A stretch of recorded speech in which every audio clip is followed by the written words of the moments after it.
Jadi ikhwati fillah, Allah itu memberikan kita, tidak memaksa kita ya, tetapi Allah itu memberikan kepada kita pilihan, pilihan kehidupan. Jadi Allah itu tidak memaksa kita untuk menentukan jalan kita satu jalan, tetapi Allah itu memberikan pilihan. Nah, tetapi Allah itu memberikan panduannya. Nah, karena kita itu ingin hidupnya masuk surga ya, kelak di kemudian hari, maka Allah memberikan kita panduan. Panduan kita adalah Al-Quran ya. Al-Quran dan Sunnah. Nah, ini Al-Quran ini adalah navigasi kita. Al-Quran ini adalah tom-tom kita menuju surga gitu. Jadi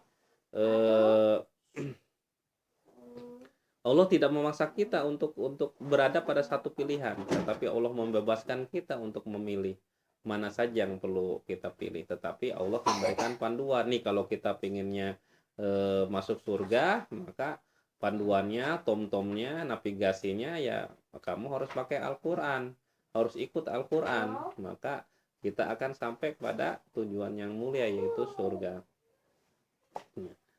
Salawat dan salam mari kita limpah curahkan pada junjungan kita Nabi Muhammad Shallallahu Alaihi Wasallam. Semua kita kelak mendapat syafaat dari beliau. Amin ya rabbal alamin. Ikhwati fillah, saudaraku sekalian, kita tadi sudah membaca ayat-ayat Al-Quran. Ya. Alhamdulillah, ayat Al-Quran yang kita baca tadi, kita sambil masing-masing kita satu sama lain mengoreksi ya, dan ini adalah sebuah keberkahan sendiri ya, kita saling memperbaiki bacaan kita. Mudah-mudahan nanti suatu saat bacaan kita lebih baik dan bisa sempurna. Amin ya rabbal alamin ya. Ikhwati fillah, juga ada ayat-ayat yang penting yang tadi kita baca ya, ingin sampaikan kembali. Yang pertama itu ayat yang berkenaan dengan neraka ya, neraka. Dalam ayat 16 ya, 16 itu sebutkan. Jadi ketika kita bertanya minum apa kita di neraka itu, ya kan? Allah menyebutkan di sini kita di neraka jahanam itu diberikan minuman apa? Nana ya.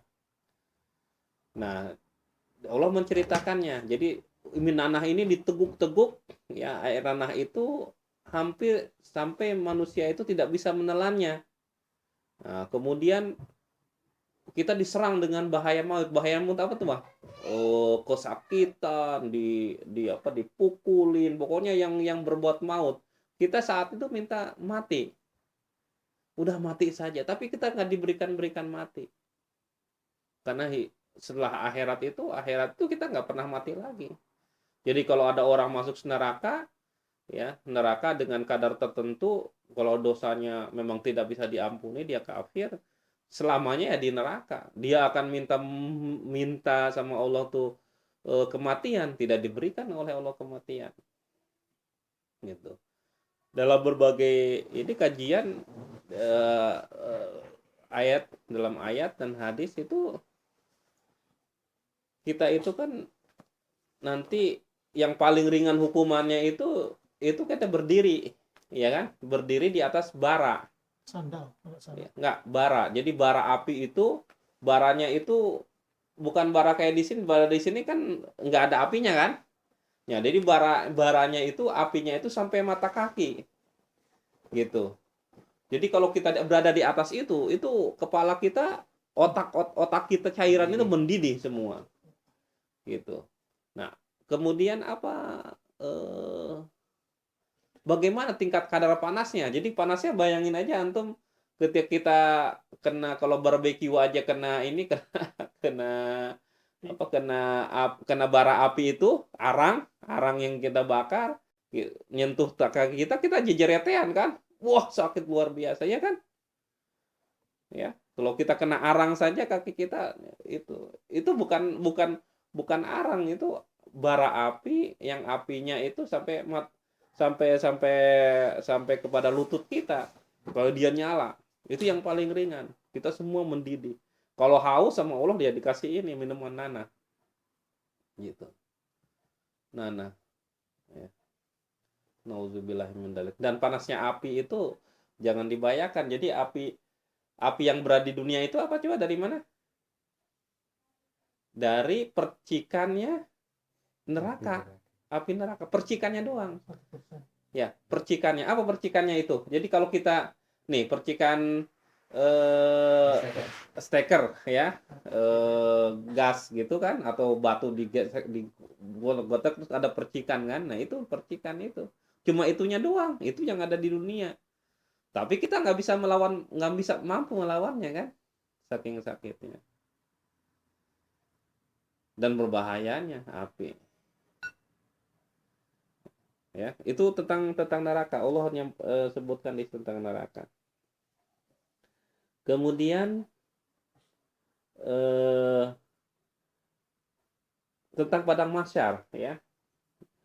Dan mereka semua di padang mahsyar berkumpul menghadap ke hadrat Allah. Lalu orang yang lemah berkata kepada orang yang sombong, sesungguhnya kami dahulu adalah pengikut-pengikutmu, maka dapatkah kamu menghindarkan kami dari azab Allah walaupun sedikit saja?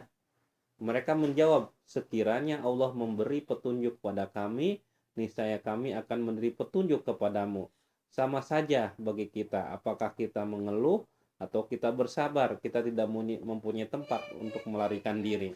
Jadi pemimpin-pemimpin itu, ya pemimpin-pemimpin umat itu nanti akan ditanya oleh para pengikutnya. Ya, misalnya nih siapa sekarang pengikutnya yang banyak pengikutnya, itu akan ditanya sama Allah Subhanahu wa taala. Ya. Jadi ditanya oleh para pengikutnya, bisa nggak nolong kami gitu. Mereka juga tidak bisa menolong gitu. Jadi para pengikut ini dan para yang diikuti tidak sama-sama. Kita sama-sama, semuanya sama-sama gitu. Jadi kesimpulannya bahwa ya kita tidak boleh mengikuti orang-orang yang sombong gitu, karena mereka tidak bisa memberikan apa-apa kepada kita. Saat kita nanti di padang mahsyar, kita semua dihadapkan pada tujuan yang sama, itu kita tidak punya dan mereka tidak punya kuasa apa-apa. Ya. Kemudian ini tentang yang ayat 24 itu tentang perumpamaan kalimat yang baik. Perumpamaan kalimat yang baik itu apa? Kalimat tauhid. Tauhid yang baik. Tauhid yang baik itu Allah perumpamakan, ya. Jadi dia seperti pohon. Kemudian akarnya itu kuat. Dia akarnya kuat ke dalam. Kemudian cabangnya menjulang ke langit, ya. Pohon itu menghasilkan buahnya pada setiap waktu dengan izin Allah, ya. Dan Allah membuat perumpamaan-perumpamaan agar mereka selalu ingat. Jadi kalimat tauhid itu apa? Kalimat tauhid itu la ilaha illallah, ya. La ilaha illallah yang kuat itu seperti pohon. Pohonnya itu berakarnya itu sampai ke dalam, kokoh, kuat, ya. Kemudian cabangnya menjulang ke langit, setiap musim dia menghasilkan buah. Itulah kalimat tauhid. Itulah la ilaha illallah. Artinya apa? Jadi orang yang punya tauhid yang benar, la ilaha illallah, itu dia tidak akan goyah dengan ujian. Dia tidak akan goyah dengan cobaan. Dia akan kokoh dengan berbagai fenomena kehidupan. Dia akan tegak berdiri. Itu yang tauhidnya kuat. Kemudian dia akan memberikan manfaat. Buah-buah itu seperti buah-buah itu. Dia akan memberikan manfaat kepada orang lain. Dari akhlaknya, dari perbuatannya, dari perilakunya, dari semua itu dia memberikan manfaat. Ketika dia datang kepada orang, orang itu senang, ya, senang. Dia membagikan sesuatu, tidak membagikan sesuatu, orang itu senang. Kehadiran dia itu dirindukan, disenangi orang lain. Itu orang-orang yang tauhidnya betul, ya. Jadi kalau tauhid yang tadi perumpamaannya seperti pohon yang kokoh, yang kuat, yang besar, akarnya sampai ke dalam, kuat, cabang-cabangnya menjulang tinggi, setiap musim dia menghasilkan buah. Gitu. Ya. Ya, itu mungkin yang penting yang kita baca tadi. Oh, yang ada lagi satu lagi, yaitu kita selalu bertanya, orang di dunia ini dia baik banget, ya kan, baik banget. Kalau ada orang sengsara, dia tolong. Sedekahnya banyak, ya, disukai orang, tetapi dia tidak beriman, ya, bukan orang Islam, dia bukan orang mukmin, gitu. Tapi dia baik di dunia ini, dia berantas korupsi misalnya, pokoknya dia berbuat yang baik-baik, semua baik, gitu. Nah, Allah umpamakan juga. Jadi orang-orang gini itu perumpamaan orang yang ingkar kepada Tuhannya, perbuatan mereka itu seperti abu yang ditiup oleh angin keras pada suatu hari yang berangin kencang. Jadi abu itu kan gampang, kalau nggak ada angin kencang aja, angin dikit ya langsung hilang kan, apalagi angin keras, ya kan, abu tuh gampang hilang. Nah, amal-amal mereka itu seperti abu, hilang aja. Mereka tidak kuasa mendatangkan manfaat sama sekali dari apa yang mereka usahakan di dunia. Yang demikian itulah kesesatan yang nyata, yang jauh. Jadi orang-orang ini ikhwatifillah itu dia beramal baik di dunia, semuanya kebaikan, Allah mencatatnya dia sebagai orang baik, manusia mencatatkan dia sebagai orang baik, mengenangnya sebagai orang baik. Tetapi di akhirat itu hilang semua amal perbuatannya, amal ibadahnya, ya, amal perbuatannya itu seperti abu yang ditiup angin kencang, udah hilang begitu saja, gitu. Ya, nauzubillahi min dzalik. Jadi mari kita berdoa juga jangan sampai ini terjadi pada kita semua, karena intinya begini, pujian manusia itu tidak sebanding, ya, dengan pujian Allah Subhanahu wa taala. Ya kan? Pujian manusia itu tidak sebanding dengan pujian Allah Subhanahu wa taala. Jadi kalau ada orang baik di mata manusia, itu belum tentu itu di mata Allah baik. Ya. Tetapi kalau orang itu di mata Allah baik, itu insya Allah di mata manusia juga baik. Tetapi juga tidak sama juga, ya. Kalau kita lihat pengikut misalnya Nabi Muhammad SAW saat dahulu, itu di mata Allah Nabi Muhammad itu kan disayangi Allah, nomor satu di mata Allah dari manusia yang zaman itu hidup. Rasulullah itu nomor satu di mata Allah Subhanahu wa taala. Dia manusia yang paling terpilih, ya. Udah paling dan terpilih, jadi paling terpilih. Tetapi awal-awal itu kan pengikutnya sedikit kan, ya kan, malah dimusuhi, ya kan, ya, dimusuhi, ditimpukin segala macam, diludahin, ya, dicaci maki Rasulullah SAW. Padahal di mata Allah dia manusia terbaik, paling disayang. Tetapi sama manusia lainnya itu dicaci dan dimaki. Jadi tidak sebanding. Jadi kebenaran itu ikhwatifillah adalah milik Allah Subhanahu wa taala. Kebenaran itu bukan milik manusia. Jadi kalau ada manusia yang mendukung sesuatu A misalnya, kemudian dia anggap kebenaran, itu belum tentu di mata Allah itu kebenaran. Meskipun semua manusia mendukung itu, dan ada sebagian manusia yang sedikit manusia yang yang berbeda misalnya. Jadi tidak simetris antara antara dukungan manusia, ya, sama dukungan Allah Subhanahu wa taala. Jadi ada sekarang kan dalam alam demokrasi misalnya orang mengatakan suara rakyat itu suara Tuhan, ya kan? Nah, pertanyaannya suara rakyat yang mana? Kalau rakyat itu semuanya ingkar, dia suaranya juga ingkar juga, bukan suara Tuhan. Karena mereka akan membelakangi. Ya kan?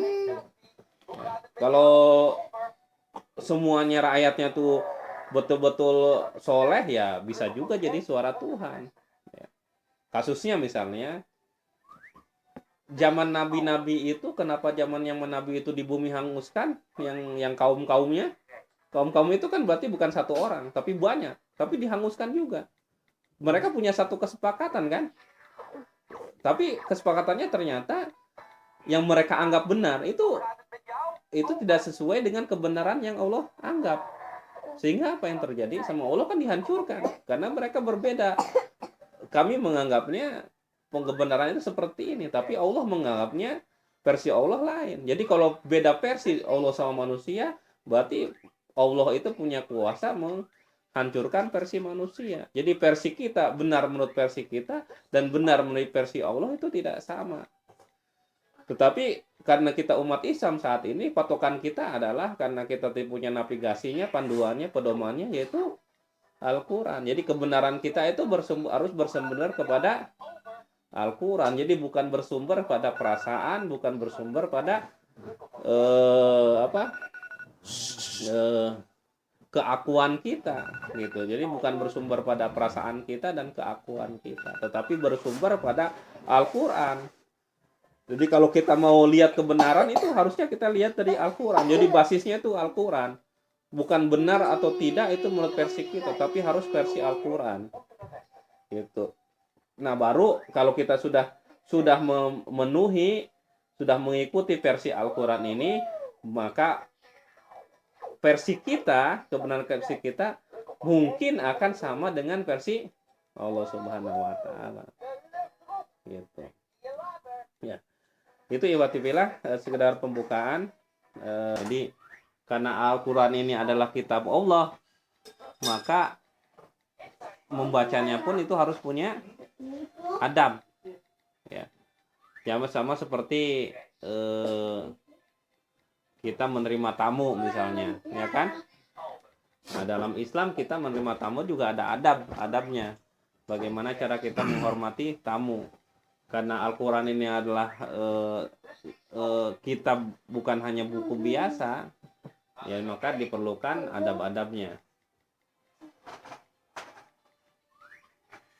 Nah, misalnya banyak dalam kitab Ihya Ulumuddin dari Al-Ghazali itu ada 20 adab membaca Al-Quran. Nawawi juga membuat panduannya. Terus Imam Suyuti juga. Ya. Adab-adab sebelum membaca, adab-adab membaca Al-Quran. Yang pertama itu memilih waktu yang cocok untuk membaca Al-Quran. Ya. Seperti yang Allah telah tampakkan kepada para hambanya sehingga turun dalam limpahan rahmat. Adapun waktu yang cocok adalah seperti 3 terakhir di waktu malam hari. Ya, jadi waktu sahur, kemudian yang lainnya pada siang hari. Ya. Jadi waktu yang cocok untuk yang paling tepat ya untuk membaca Al-Quran itu sepertiga terakhir di waktu malam hari. Ya, salat tahajud. Kenapa? Karena di situ itu bukan hanya karena kita bersih, ya, pikiran kita bersih, tetapi sepertiga waktu terakhir itu malaikat-malaikat itu turun. Ya, cocok itu di mana? Di masjid, ya kan?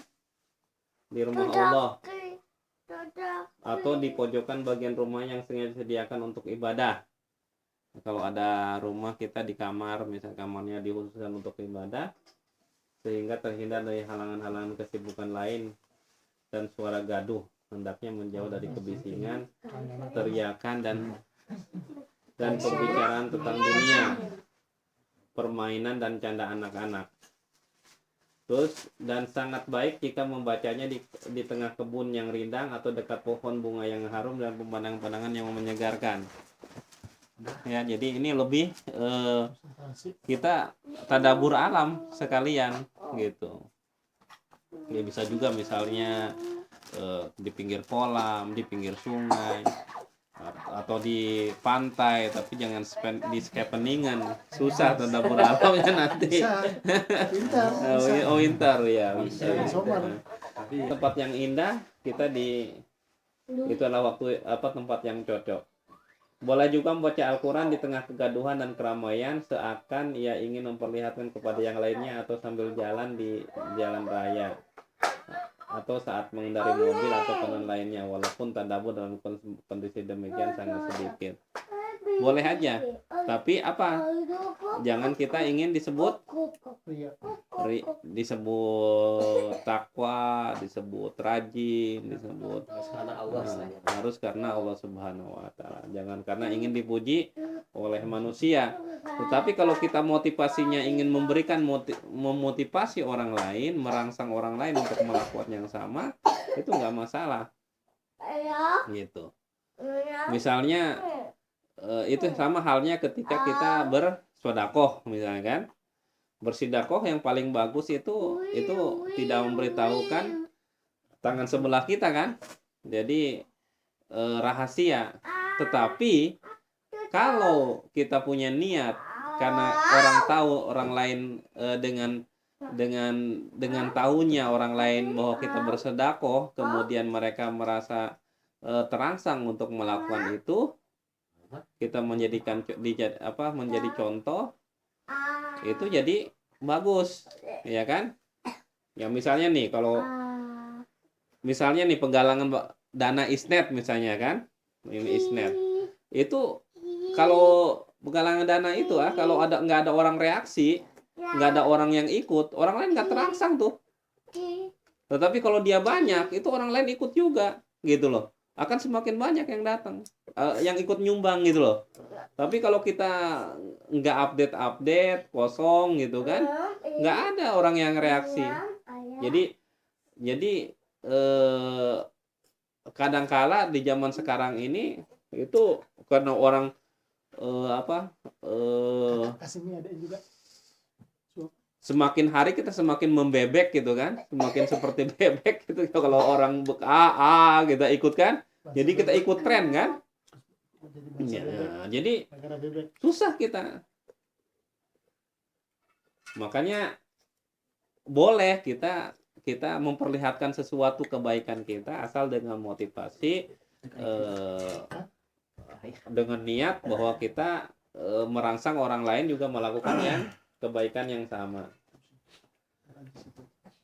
Kemudian yang ketiga, memilih tempat duduk yang cocok. Nah, keadaan yang khusus dan perkumpulan orang-orang soleh.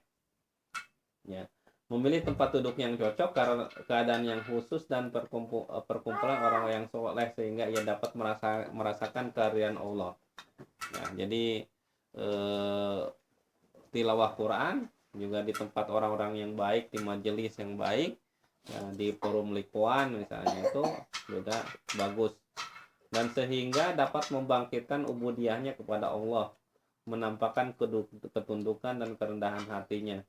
Jalsah yang paling baik bagi para pembaca Al-Quran adalah menghadap kiblat sambil duduk seperti saat orang melakukan duduk tahiyat dalam sholat, guna menampakkan jalsah ubudiyah. Dan jika merasa letih dari jalsah itu, maka tetap diusahakan dalam posisi lain yang cocok dan menghadap kiblat.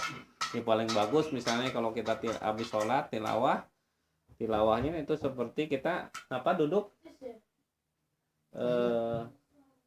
dalam tahiyat kan, awal tahiyat. Ya bisa gini atau bisa akhir. Bukannya posisi itu nggak terlalu menyenangkan kalau kelamaan. Ya, Itu masalah kebiasaan. maksudnya kebiasaan. Apa namanya pardoanya nih di sini mana? Maksudnya apakah di situ dapat pahala? Maksudnya kalau di seperti itu dalam membaca Al-Quran. Oh, ini kan keutamaan aja. Jadi insya Allah semua yang antum lakukan dapat pahala. Gitu. Asal niatnya karena Allah Subhanahu wa taala. Ya. Jadi karena ini mungkin momennya tahiyat itu kan ibadah. Ya kan? Jadi duduknya pun harus dalam keadaan ibadah. Kan kita nggak ini juga kalau misal makan dengan cara baca Quran dengan cara makan misalnya, ya kan? Maksudnya bukan itu, maksud kalau kita duduk sila aja misalnya gitu. Ya boleh aja, problem. Ya. Dan ia berhak menentukan jasa ini semaunya sehingga menampakkan akan penghormatan terhadap Al-Quran, kerendahan hati dan ketundukannya kepada Allah Subhanahu wa taala. Jadi yang penting kita hormat kepada Al-Quran. Jadi boleh dengan posisi apapun juga, tapi dengan hormat ya, pakaian dan sebagainya kan. Suci lahiriah ya. Jadi suci lahiriah. Jadi harus suci dari junub ya, hadas besar, dan bagi wanita harus suci lebih dahulu dari junub, haid dan nifas. Ya. Kalau dia lagi belajar misalnya nih melipo, kalau dia lagi nifas atau haid itu boleh, pendapat ulama ya. Kemudian mensucikan sarana-sarana yang digunakan untuk membaca Al-Quran. Mensucikan sarana-sarana digunakan untuk membaca Al-Quran, membersihkan hal-hal yang berhubungan dengan kemaksiatan, dosa, dan kemungkaran, karena kebersihan dan kesucian tempat merupakan syarat yang mendapatkan manfaat. Jadi jangan baca Quran di tempat kotor, jangan tempat najis. Jadi harus bersih. Bagaimanapun seorang bisa membaca dan membersihkan, mentadabburkan dan memahaminya dengan mata yang berhadapan dengan kotoran, atau dengan telinga yang dikotori suara kemungkaran dan seruding setan, atau dengan lisan yang berlumah dengan najis, gibah, namimah, adu domba, dusta, olok-olok, menghina dan pelecehan. Bagaimana mungkin seorang bisa berinteraksi padahal hatinya terkunci, tertutup, terdapat tembok penghalang dari subhat-subhat, syahwat, kecenderungan berbuat maksiat dan kemungkaran, mendekati perbuatan tercela dan haram, dirusak oleh penyakit dan amal riya, ujub dan takabur. Jadi penyakit-penyakit ini itu harus dijauhi, karena nggak mungkin kita bisa mentadaburi ayat-ayat Al-Quran kalau kondisi kita kotor, lingkungan kita tidak mendukung, ya kan? Ya, jadi kita harus bersih ya. Termasuk dari bagaimana kita mau mentadabi Al-Quran juga untuk memahaminya. Kalau kita makanan juga tidak jauh dari yang haram, jadi kita harus yang halal gitu. Al-Quran seperti air hujan tidak akan memberi pengaruh pada bumi yang tandus dan bebatuan, tidak bisa hinggap di atasnya kecuali debu-debu yang berterbangan. Demikian juga Al-Quran harus turun pada lingkungan yang baik agar dapat interaksinya dengan baik, memberi pengaruh dengannya dan hidup di bawah naungannya, yaitu panca indera dan hati. Jadi Al-Quran itu hanya seperti hujan. Kalau hujan dia jatuh pada lingkungan yang subur, tanah yang gembur, dia akan memberi manfaat banyak.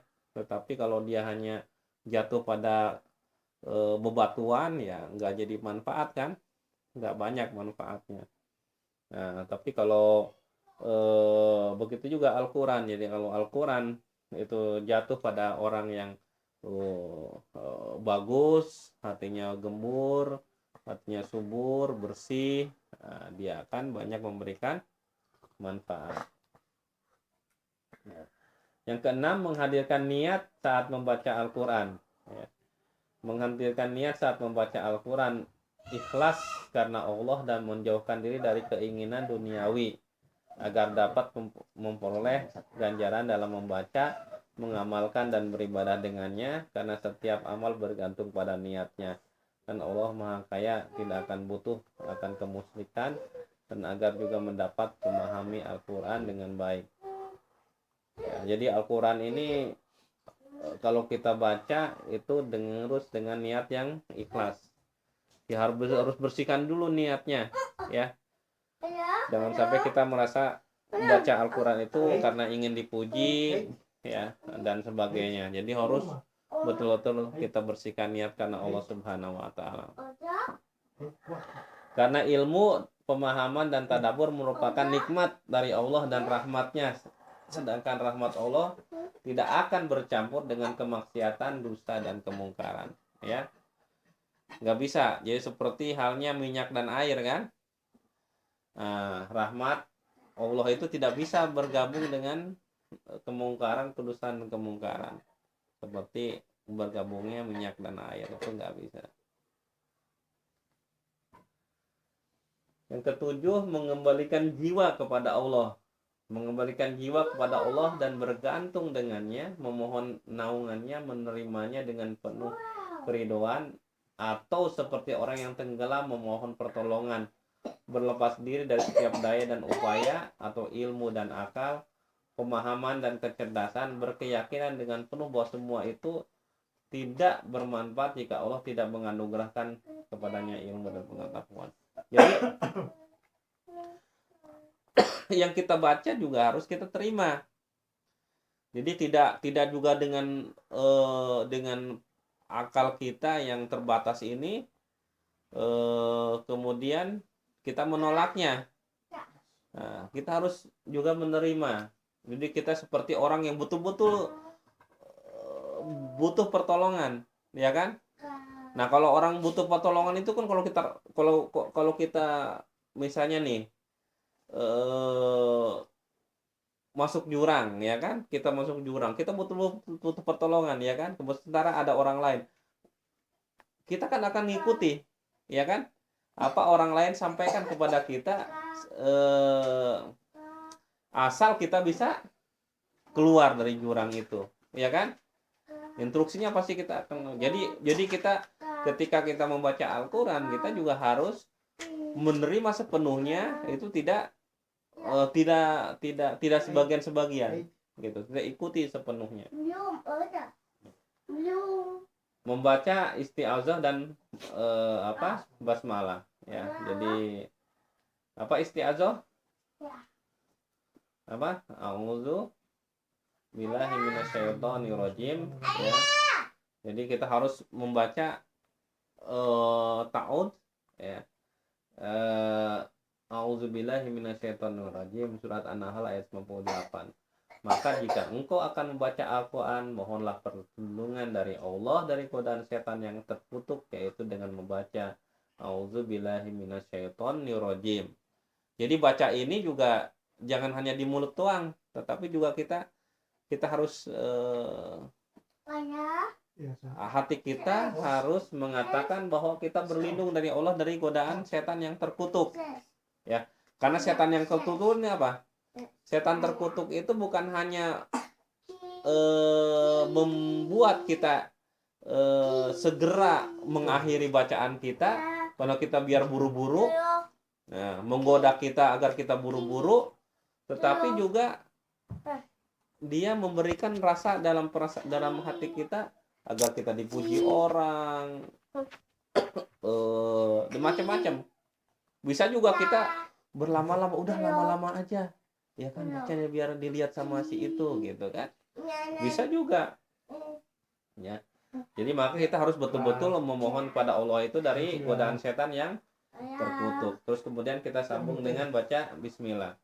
Jadi menghidupkan makna isti'azah, mentadaburinya, mengakuinya dengan jujur dalam melafadzkannya, agar terrealisasi makna isti'azah secara mutlak kepada Allah, agar Allah memberikan perlindungan darinya dari tipu daya setan, sebagai janji Allah kepada orang mukmin jika membaca isti'azah, ya.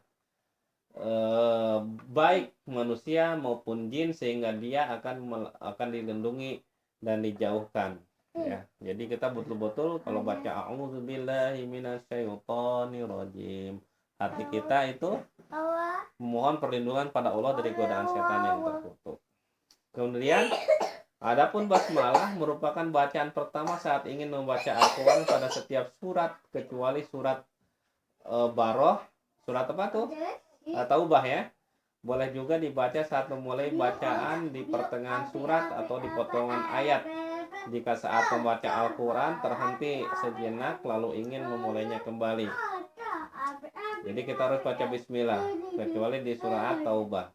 Membaca Al-Quran merupakan pintu memohon perlindungan, memohon berkah dan memulai dengan menyebut nama Allah, mengharap limpahannya, keberkahan dan rahmatnya. Ya. Jadi harus diiringi dengan doa, ya, kesungguhan. Jadi sepanjang surat atau itu nggak ada sama sekali itunya. Bismillah. Nggak ada. Jadi kalau misalnya kita udah mulai, itu berapa ayat sih? Anggap misalnya udah 20 ayat. Jadi tiap kali mulai itu langsung aja. Tahu sih langsung. Nggak ada.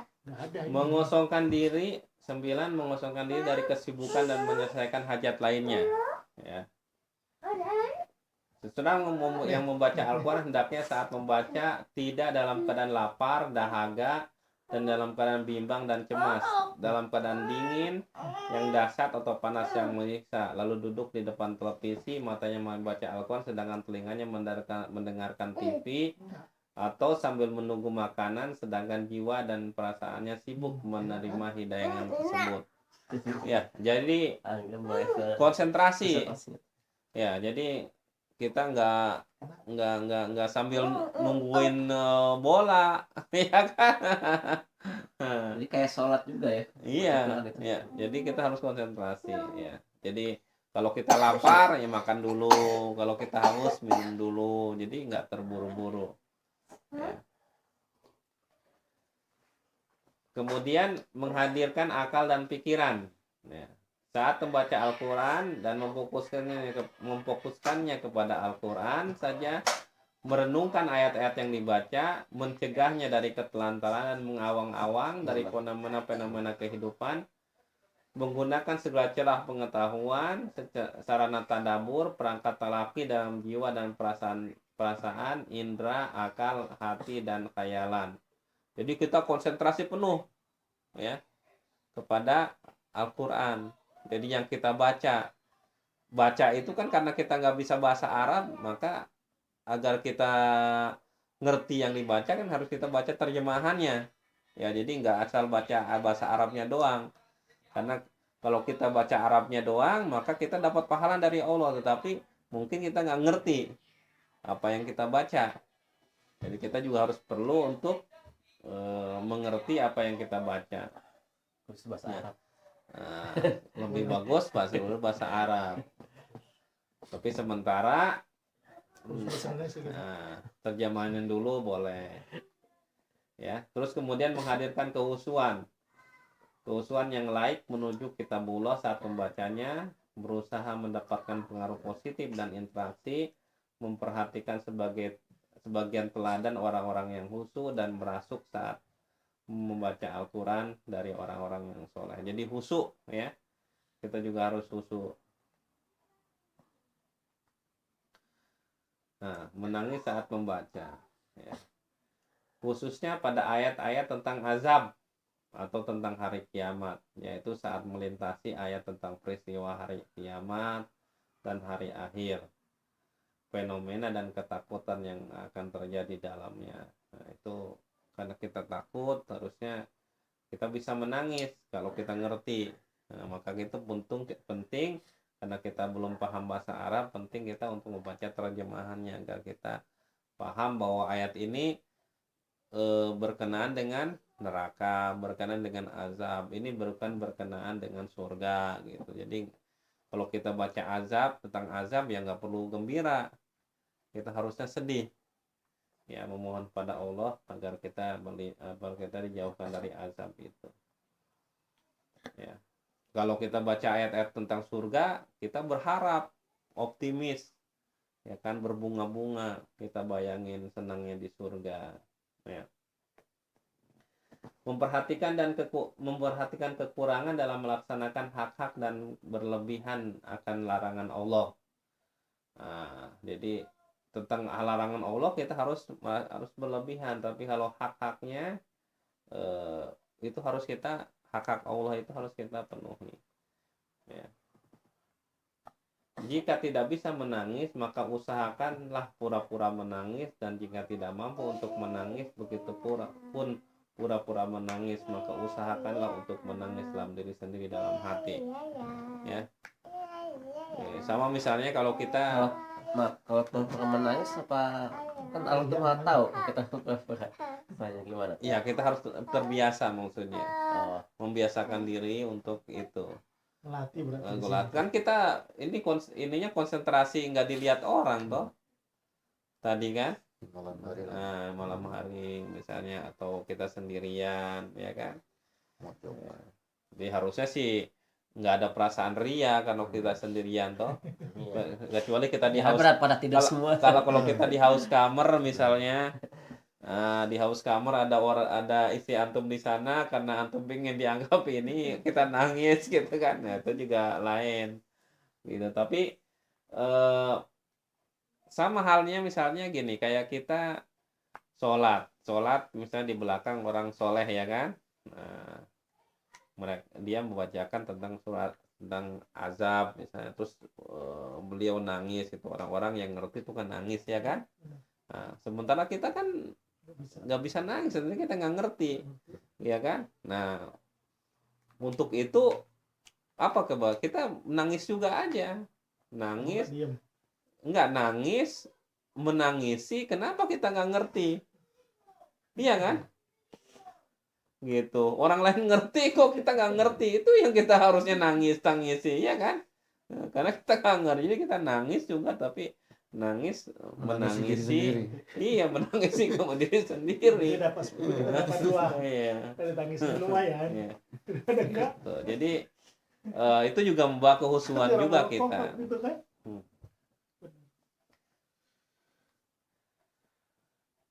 Mengagungkan Allah. Jadi yang telah menurunkan Al-Quran merasakan akan kemuliaannya, limpahan karunia dan rahmatnya yang telah memerintahkan kepada hamba-hambanya yang lemah.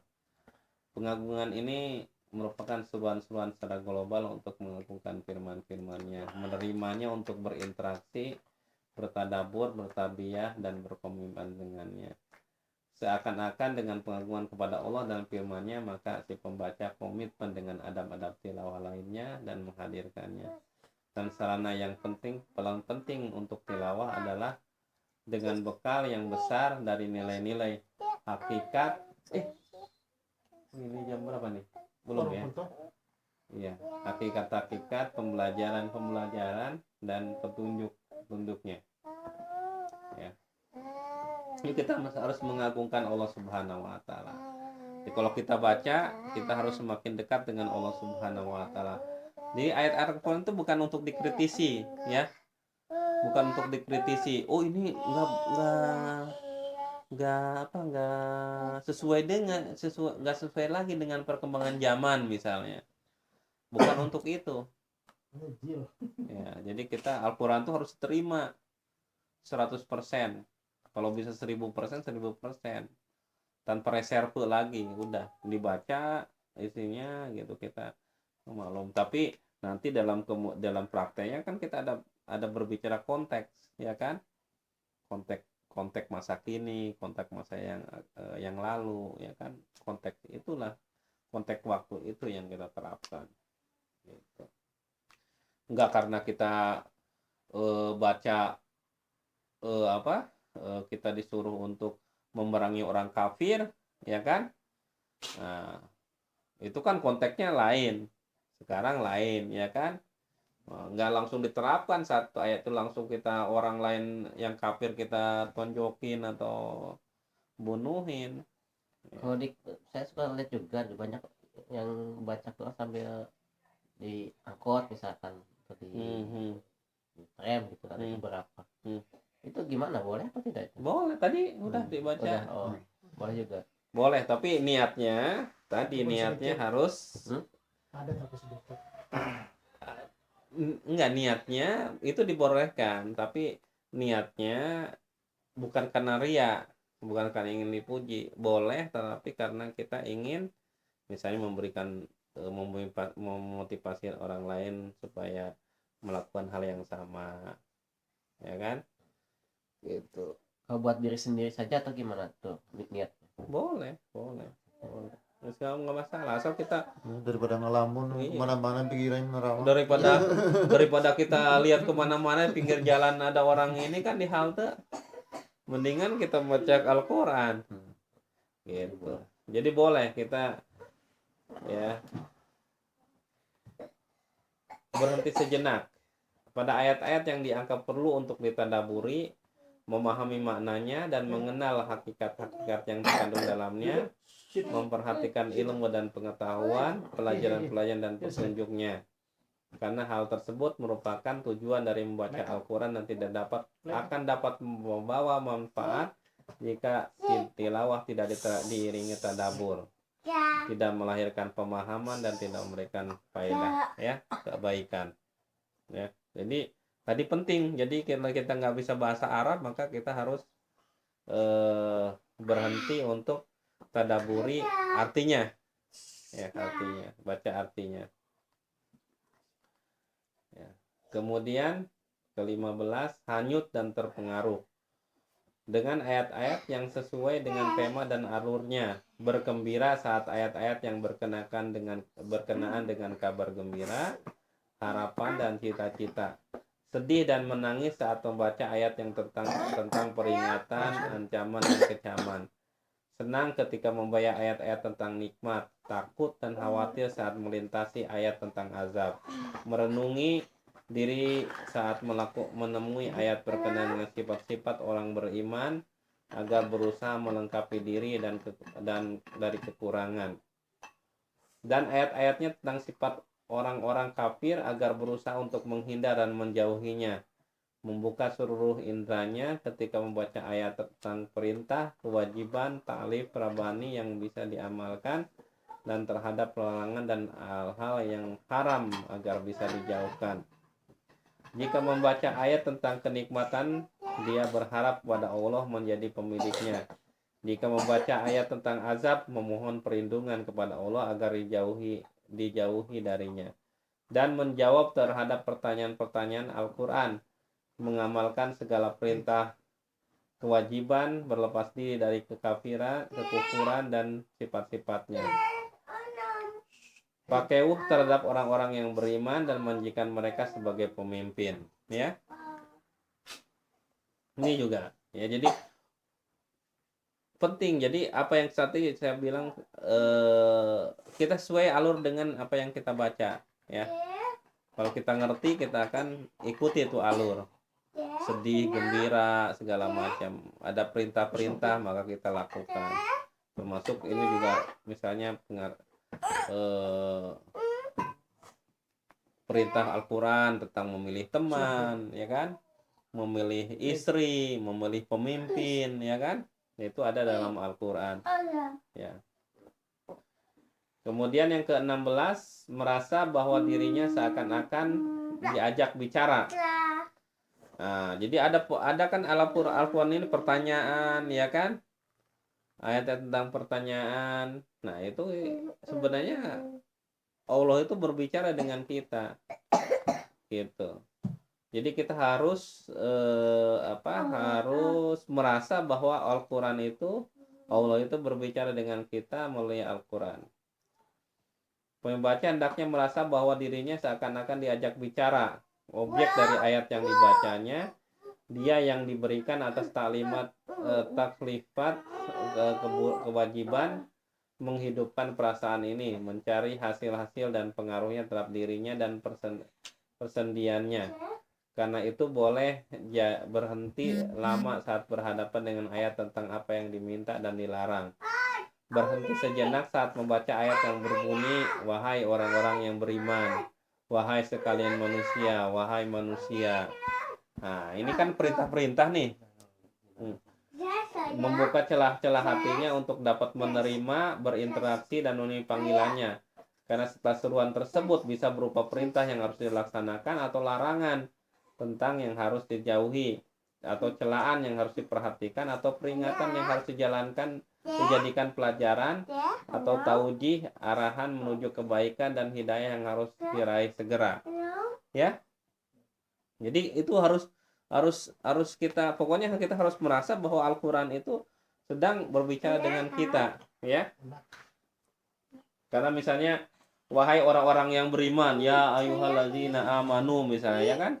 Itu kan sebenarnya ini berbicara dengan orang-orang beriman. Perintah buat kita. Ya ayuhan, ya ayuhan nas. Kita dapat perintah karena kita sebagai manusia, ya kan?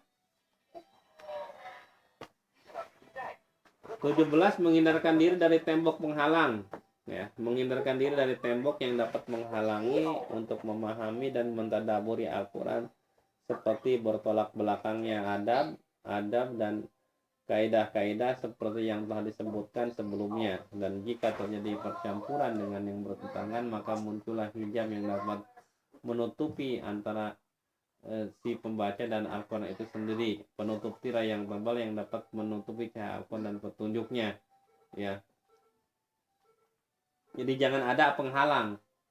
Tadi penghalang itu tadi keegoan segala macam, kondisi kita yang kotor, ya kan, kotor secara kasat, ya, fisik juga kotor secara ruhiyah, ya. Jadi kita milah-milah itu nggak boleh.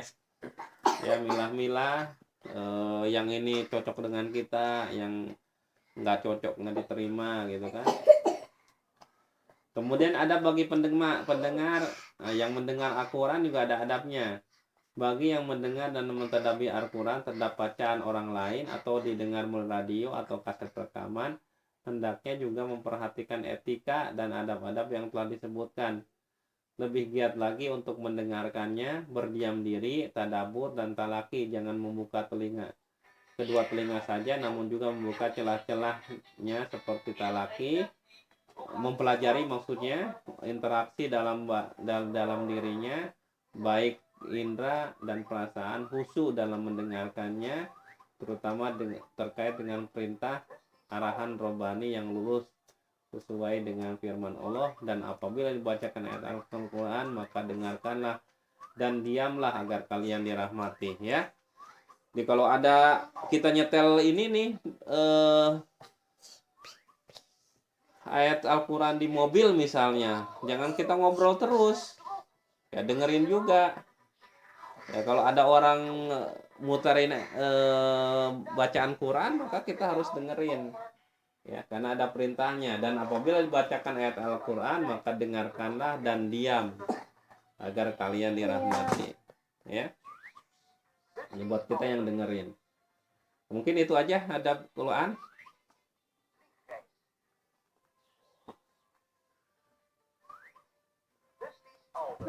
Mungkin cuma sharing saja bagi yang belum punya itu. Mungkin yang udah punya pada semua Al-Matsurat berarti ya. Sekarang udah ada itunya yang digital, bisa itu dari Play Store itu. Oke, gimana sih modelnya? Modelnya kayak gini. Ya.